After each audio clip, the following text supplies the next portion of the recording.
pole here for the Division 2 round here in Japan, the 5th round of the season. Chris Louviere, who is not one for coming up short in pole position awards, but won the pole here today, won 7 poles last season, so not very surprising. Louviere fighting with Elijah Bree, looking to lead the first lap of the day. Chris Louviere, he will lead the lap.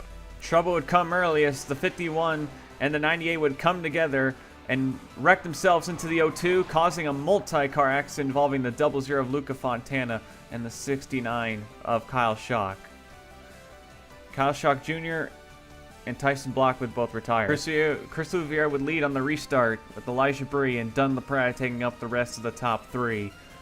Elijah Bree and Louviere currently fighting inside the top 10 in points, with Elijah Bree currently the points leader for the Subaru Racing team.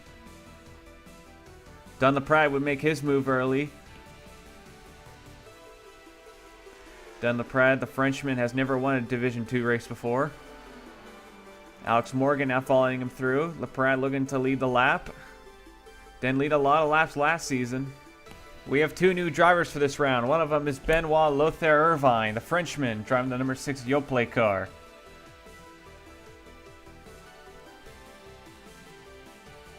Currently racing the number 76 and not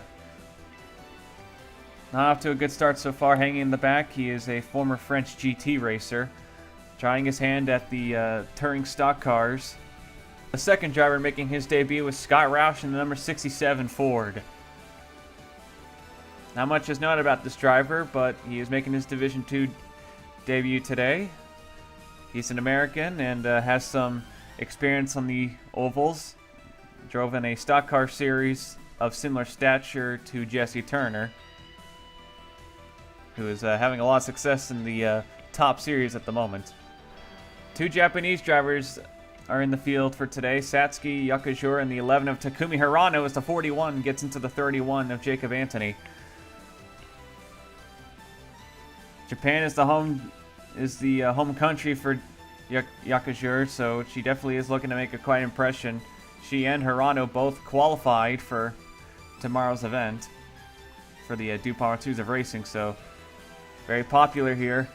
Interesting to see how she'll perform. Here's Hirano just hanging inside the top 30, looking to try and get up to the 20 car of Axel Kvistad. Sophia Vargas so far this season has been off to a pretty slow start. She currently sits outside the top 15 in points for Red Bull, and it's kind of surprising. Vargas had such a really good season last season, but it's not off to a good start so far this year. She's definitely going to have to make some improvements if she wants to be a title contender. Dunn LaPrade would kick off green flag pit stops for what would be the only pit stop of the day. Only 1 pit stop was needed to go the full distance. After the pit cycle, Amy Shelley and Mikhail Dahlstrom would get into an incident, bringing out the yellow for the last time. That caution was a pretty bad break for the 86 and the 01. LaPrade and Louviere, who had led several laps today, didn't have good pit stops and were sent to the back thanks to the timing of the caution. So they left the tail end of the field, but are on the lead lap. Jeff James would lead on the restart for the SG Motorsports team. And he wouldn't lead it for long as Eric Wolf, Elijah Bree, and Jason Trost in a 3-wide Tango on the bottom would immediately make a move on the 03 car. Eric Wolf would take the lead, and Elijah Bree, Jason Trost, who had both been battling for the lead for the majority of the race so far, would continue their battle. Nico Hall and a couple of others starting to move up towards the front as well. Close call here is Alex Morgan and Omar McPherson getting to each other, and Chris Louviere, as Louviere and LaPrade both trying the best they can to move up towards the front of the pack. Although they would end up not having enough time to make much of a difference. Here's some of the infighting that was going on with inside the top 4.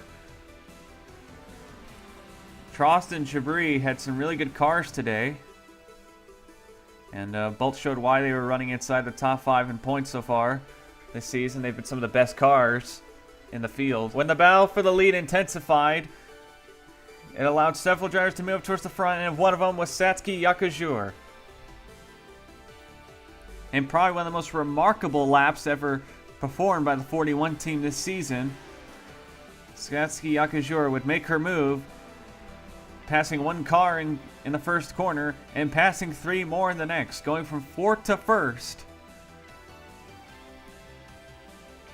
One of the most remarkable comebacks seen in recent memory, Satsuki Yakajura would go from outside the top 25 to 1st place here for the Division II round of Japan, and she would win in front of her home crowd in what was an incredibly popular win.